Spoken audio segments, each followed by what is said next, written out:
Nous voici de retour pour une illustration sur les ratios de liquidité. Alors, comme vous le savez, on va procéder en 3 étapes. La première est d'aller récolter les documents de fin d'exercice. On va sur la centrale des bilans dont je vous ai mis le lien ici et on va aller rechercher notre bilan, nos documents de fin d'exercice, je devrais dire, de l'entreprise Materne Confilux pour l'année 2021. On l'a déjà fait, donc je ne vous remontre pas. Commençons donc dans ces documents par calculer le ratio de liquidité au sens strict. On verra ici qu'on a donc au numérateur les créances à 1 an ou plus, les placements de trésorerie et les valeurs disponibles, dont on retrouve les numéros de classification au plan comptable minimum normalisé sur la droite. Alors ça va nous faciliter la vie, également pour le dénominateur. On voit que les dettes à 1 an ou plus, elles sont dans les comptes de 42 à 48. Voilà. Une fois que je sais ça, je peux prendre ces numéros, donc je vois numérateur créance à 1 an ou plus, et ces numéros, je vais aller les rechercher sur mon document de fin d'exercice. Donc, je vais faire CTRL F et taper 40/41.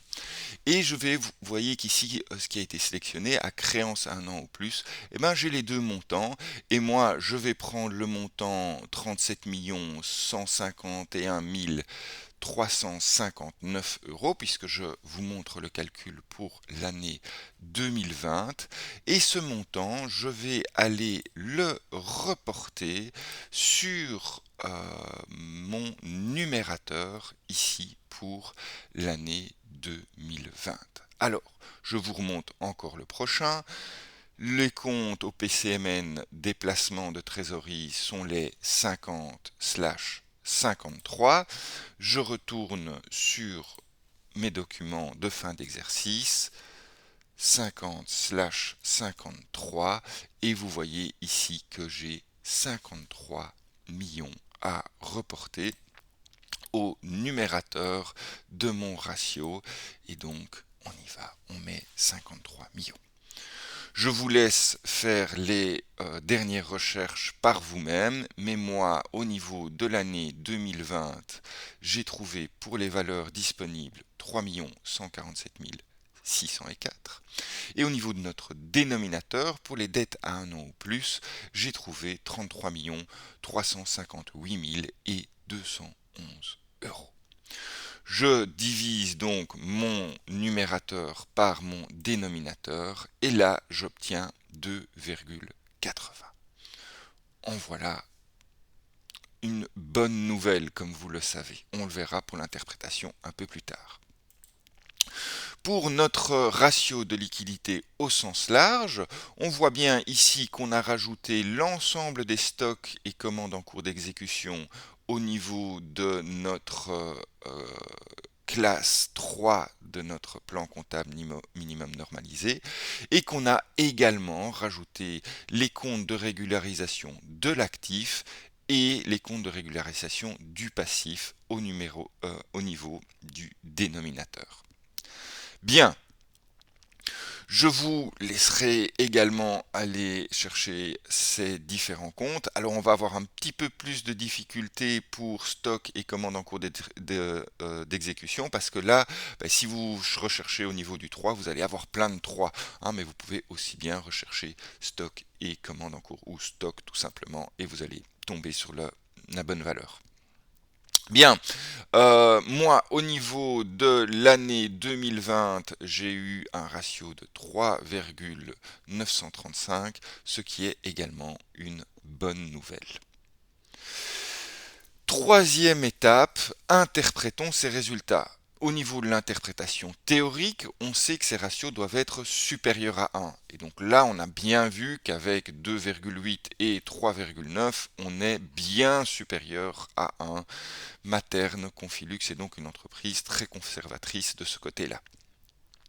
On peut également faire une analyse statistique. Je vous ai extrait ici le tableau pour l'ensemble des entreprises belges où vous voyez la moyenne pondérée, la médiane pour les années 2018, 2019 et 2020. Et donc on voit que en 2020, la moyenne pondérée est de 1,28. La médiane est de 1,37 pour la liquidité au sens large et pour la liquidité au sens strict, la moyenne est d'1,13 et la médiane est également d'1,13. Donc on est aussi au niveau de la moyenne au-dessus de notre objectif théorique et on voit qu'avec Materne Confilux, on est bien au-dessus de la moyenne. Donc il n'y a pas de souci à ce niveau-là pour Materne Confilux. Alors, vous me demanderez, mais comment est-ce que j'ai eu ces statistiques? Et donc, je vous ai fait un petit slide théorique ici, toujours sur la centrale des bilans. Vous cliquez statistiques data.